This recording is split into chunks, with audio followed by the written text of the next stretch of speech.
Shalom, Lieutenant Colonel Shefler here. I'm standing in Kibbutz Erez, southern Israel, just half a mile away from the Gaza Strip. The 600 people in this community are under constant threat of Hamas terror attacks.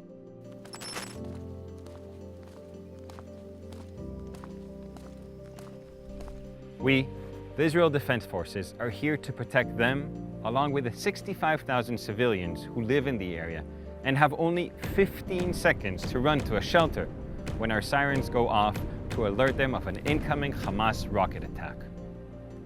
We wish the situation was different, and we continue to hope for peace. How did we get here? The UN Partition Plan of 1947 proposed dividing the land into a Jewish and Arab state. We said yes. The Arabs said no and launched a war. Gaza fell under Egyptian rule. In 1967, 5 Arab armies attacked Israel, and we successfully defended ourselves. Gaza came under Israeli control. During this time, there were hundreds of terror attacks emanating from the Gaza Strip. In 2005, Israel unilaterally and fully withdrew from the Gaza Strip. IDF troops oversaw the removal of over 9,000 Israeli civilians from Gaza. Israelis hoped that this would lead to peace. Instead, we got rockets, thousands of rockets.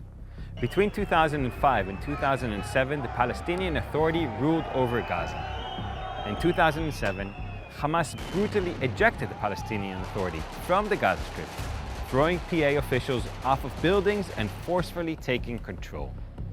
Since its creation, Hamas has called for the destruction of the State of Israel, and the Hamas Charter declares, I quote, "The day of judgment will not come about until Muslims fight Jews and kill them, and it is compulsory that the banner of jihad be raised," end quote. Hamas has fired over thousands of rockets into Israeli territory and launched numerous terrorist attacks, suicide bombings, arson balloons, and drone attacks. But they not only terrorize Israelis, they terrorize their own people.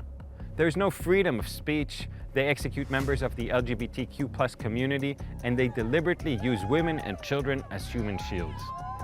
Instead of investing in schools and hospitals, they pour millions of dollars each year into building out their terrorist infrastructure. Hamas is internationally recognized as a terrorist organization. They have no interest in making peace with Israel.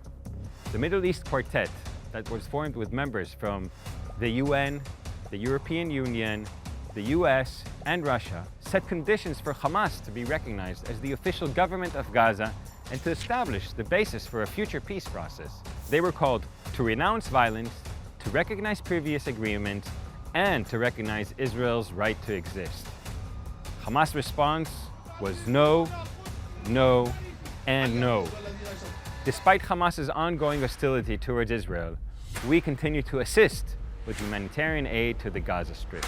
During the most recent escalation, in May 2021, Hamas terrorists fired mortar shells towards the Erez crossing and the Kerem Shalom crossing.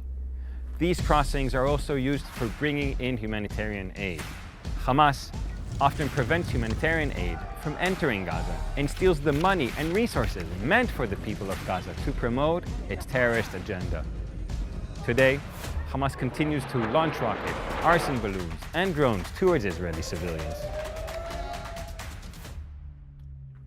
These security fences are here to protect our civilians from any terrorist threats. They're here because they're needed. We will continue to take all necessary measures to protect Israeli civilians from Hamas terrorism.